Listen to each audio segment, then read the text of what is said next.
Wonder Christian Academy. How are you today? We are back in a new video.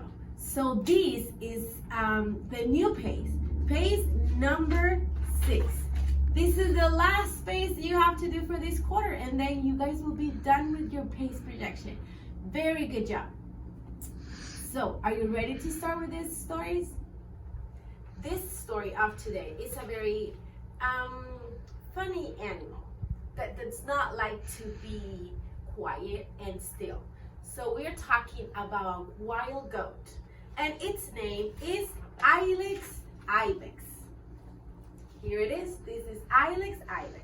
So pay attention to see what the story of Ii Ibex is. So have you ever known a show off? What is a show off? Well, a show off is someone who loves to make everybody know how he looks, how he is, what he did. That way everybody can say something good about him. So let me tell you about a real show off. He was an ibex. Very weird, don't you think? So do you know what an ibex is? As I told you, it's a wild goat that jumps from rock to rock in the mountains. So once there was an ibex that name is Ilex. So this is Ii Ibex, who was very, very proud of his gray coat in the summer. So Ii Ibex was also proud of his brown coat in the winter. So the coat in the ibexes change. In summer is gray, and in winter is brown. So Ii Ibex was super proud of his two colors. Ii Ibex was even proud of his coat when it was changing colors. Whenever Ii Ibex met another ibex, he'd say, "Your fur coat is nice, but mine is fabulous, don't you think?" So everyone agreed that Ii Ibex did have a wonderful coat. But to tell the truth, they became very tired of listening to him saying that his coat was better.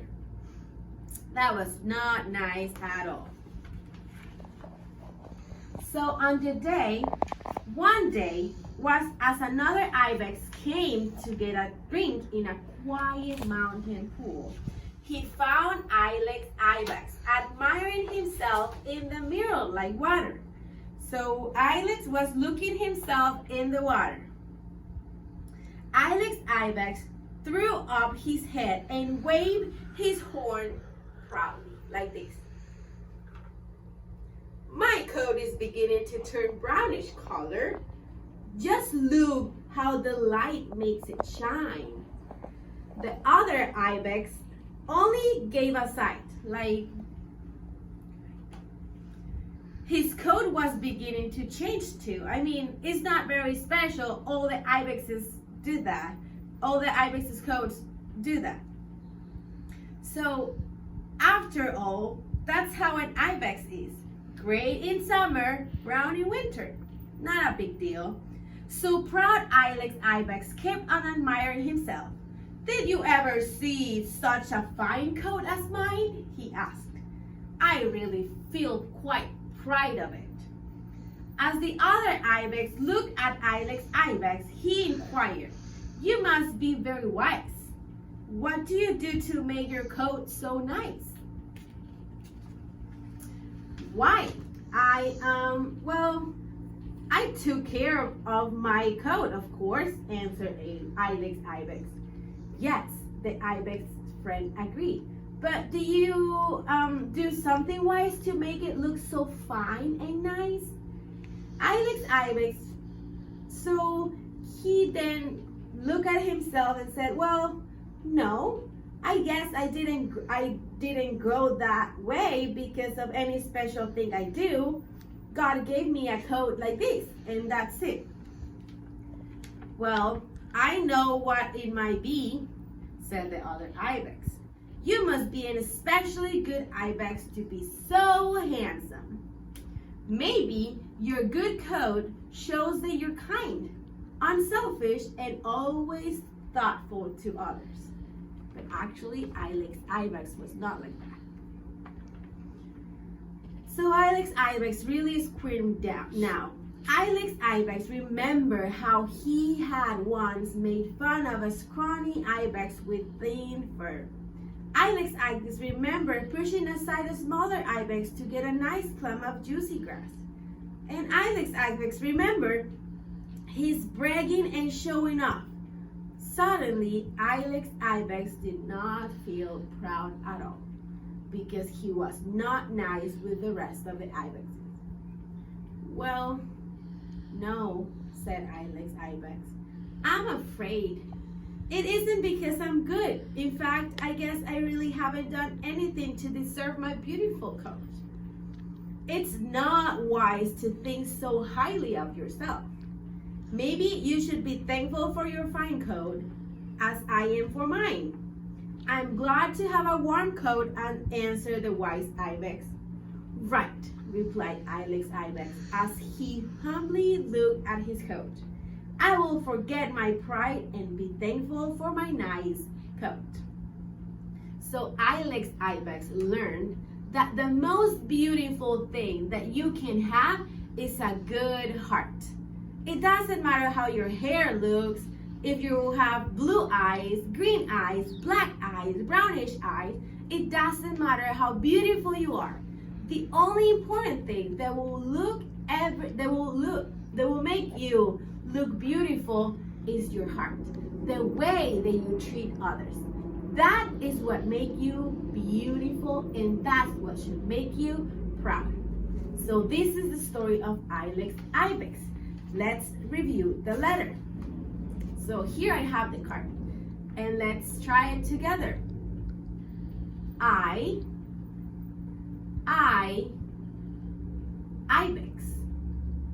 Can you try it one more time? Ibex. Good job. Last time.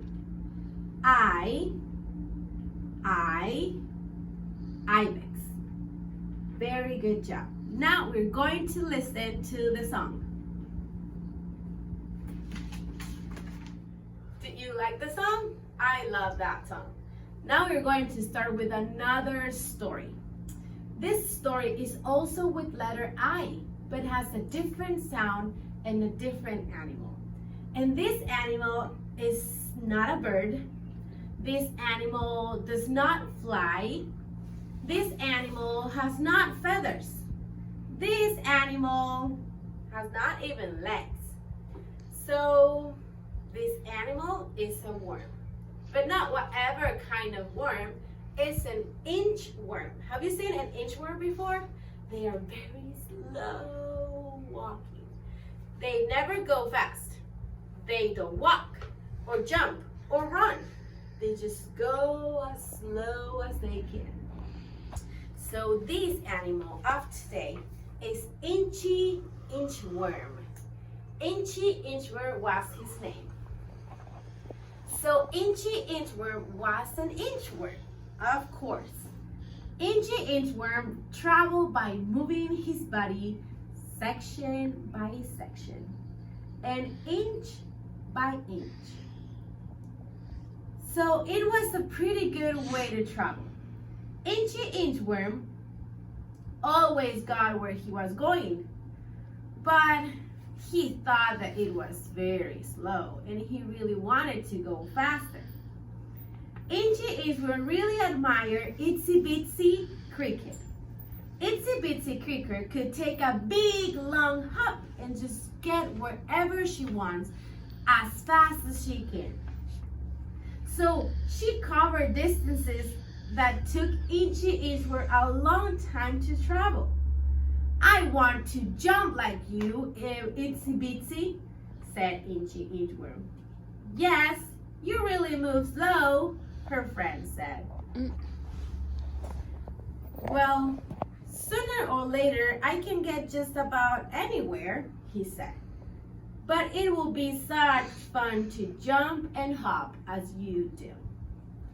Too bad you can't, little Ii Inchworm, Watch me hop to the other side of that big rock, his friend said. In one big swoop, Itsy Bitsy Cricket disappeared from Inchworm's view. Oh, how I really want to jump, he said. All I can do is go inch by inch.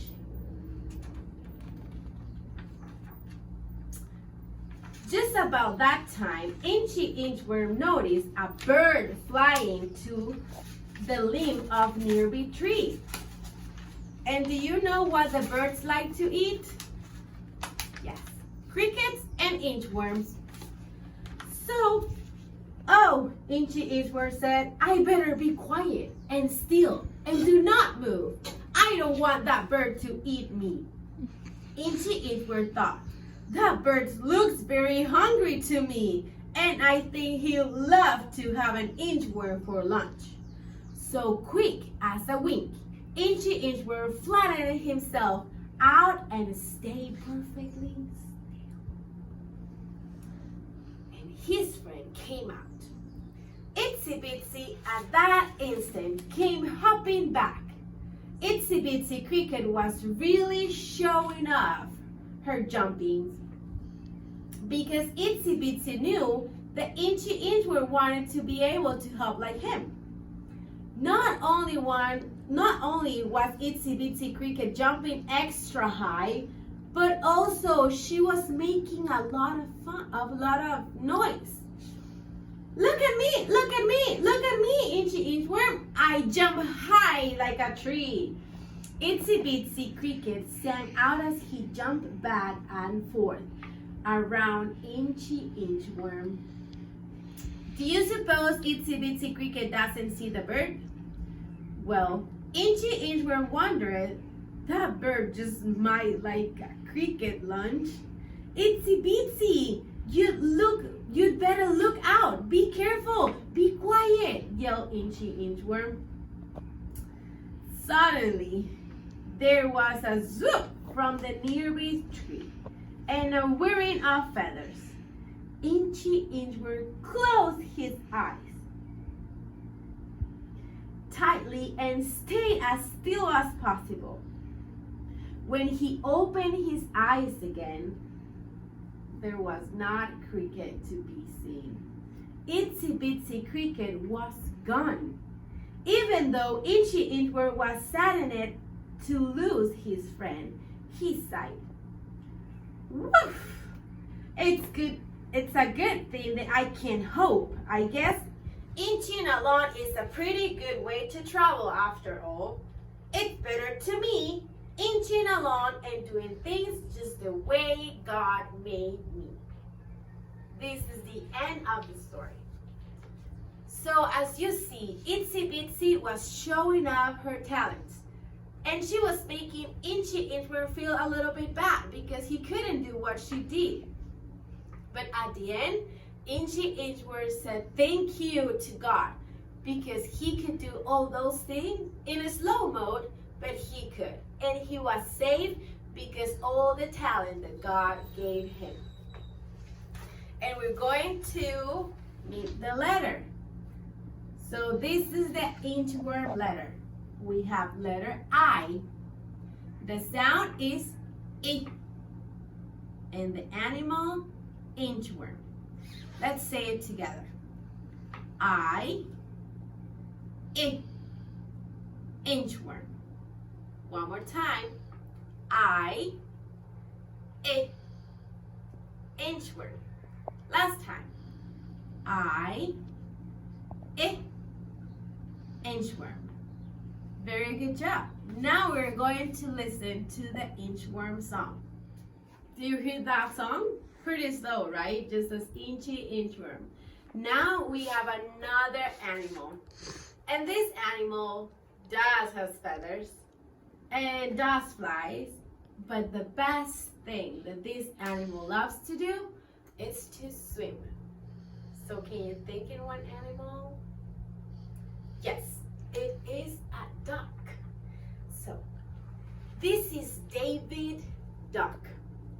David Duck liked to swim Swimming was very easy for him, but usually he swam too fast.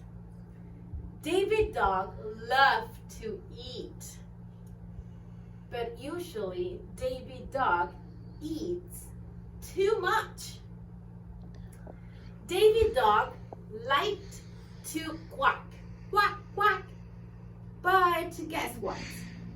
Very often he quacked too loud. David Dog liked to sleep. But yes, David Dog often he slept too late. So David Dog, the dogs all said, "You are just too much."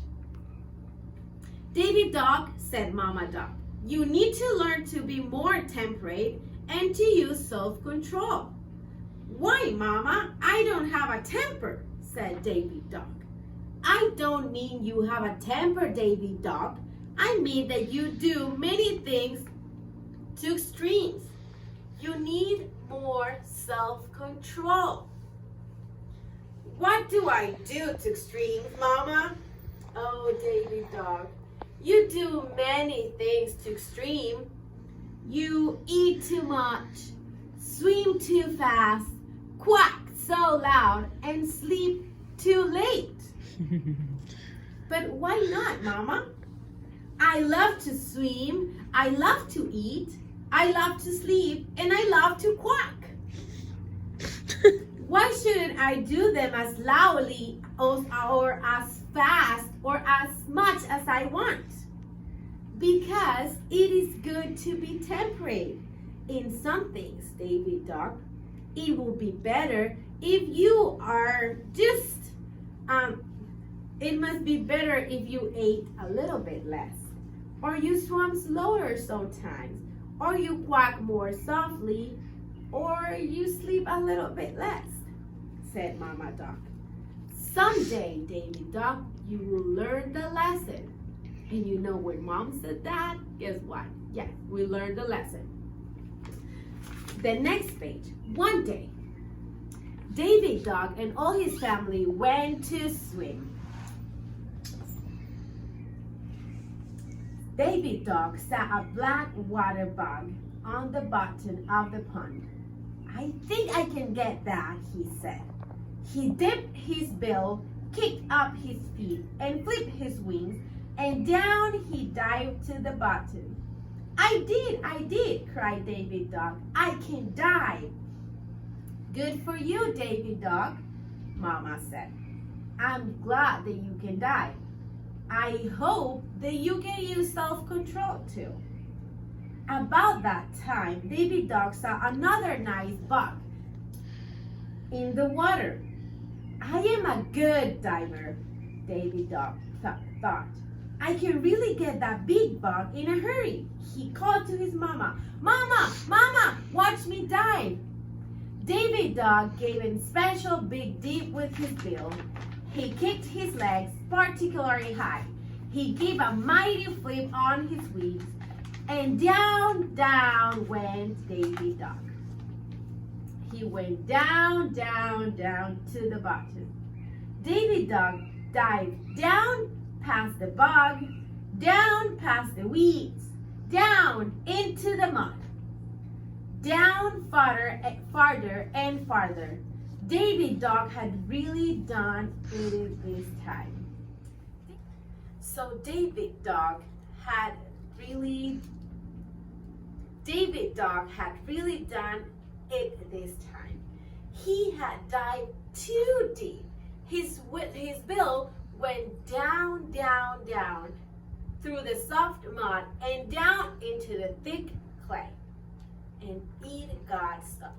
David Dog was stuck in the mud and he couldn't move. He couldn't come out.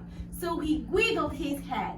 He flappered his wings. He just kicked on with his legs and nothing happened. David Dog, at that time, he remembered what his mom said. Do you remember? David Dog, one time you will learn the lesson and learn to have self-control. So someday you will really learn And that was the day. Well, David Dog had learned the lesson, and he had dived too deep as he was taught. Maybe I'll never get out. I'm gonna die here. No one will help me. My mom and my dad are going to stay without me. Everyone will say he was just too much and he never learned the lesson. He was getting very, very desperate and sad. Getting stuck in there. So, I did learn the lesson. God, please forgive me. I did learn the lesson. I promise that I will never do too much again. So just then, when David Dog thought that he would spend the rest of his life stuck in the mud at the bottom of the pond and never see any of his family again, he felt a strong pull of his feet and on his wing. It was Daddy and Mama Dog. Almost before David Dog knew what had happened, he was floating to the surface of the pond. He was finally free. Back on the top of the water, David Dog breathed in a lot of air. He shook his bill and batted his eye. He wiggled his tail. Thank you, Daddy. Thank you, Mama. I learned my lesson. I will try to use self-control. I promise I will really will.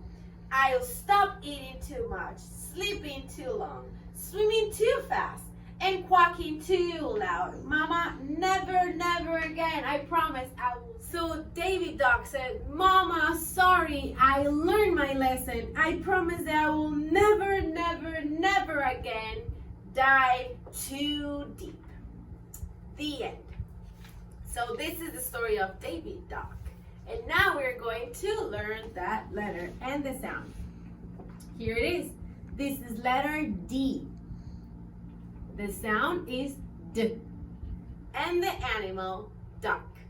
Can you try it with me? D, D, duck. One more time. D, D, duck. Very good. Now we're going to listen to David Dog's song.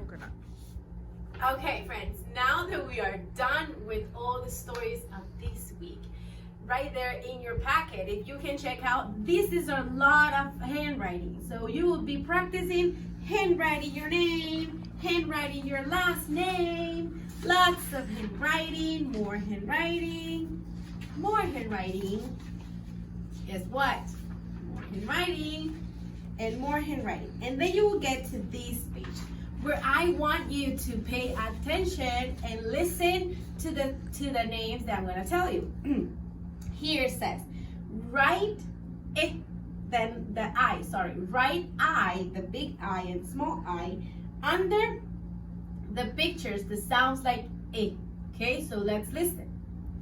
This is brick, brick, brick. Brick sounds like inchworm.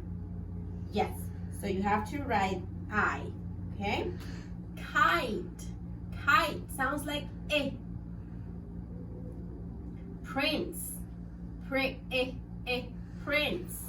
prince sounds like eh. Six, six. Turtle, this turtle sounds like inchworm. Lid, lid, lid. Pig, pig. Pen, pen. So remember, write I only under the pictures that sounds like it. Okay? And then the next page, we're going to do this. Here you will need two different colors, orange and brown color. We are going to color the Ii Ibex sound orange. All the pictures that sounds like I, you will color them orange. And the pictures that sounds like it, inchworm, you will color them brown. So let's listen. Lion, lion. Bird, bird. Tiger, tiger, lizard, lizard, chipmunk, chipmunk, mice, mice, pig, pig, spider, spider, and the last one, hippo, hippo. Remember, color orange the picture that sounds like Ii Ibex, and brown the picture that sounds like inchworm. Then we will go to the next page and you will need baby dog handwriting. So all of this is to work out your hand with letter D. And then you will be done. Easy, don't you think? So remember that you have 2 weeks to do this. So just go slow and try to learn every single day. Thank you for watching this video and I hope to see you soon. I hope that you stay well at your house and I hope that you are enjoying your quarantine at home. We really miss you, we love you, and I hope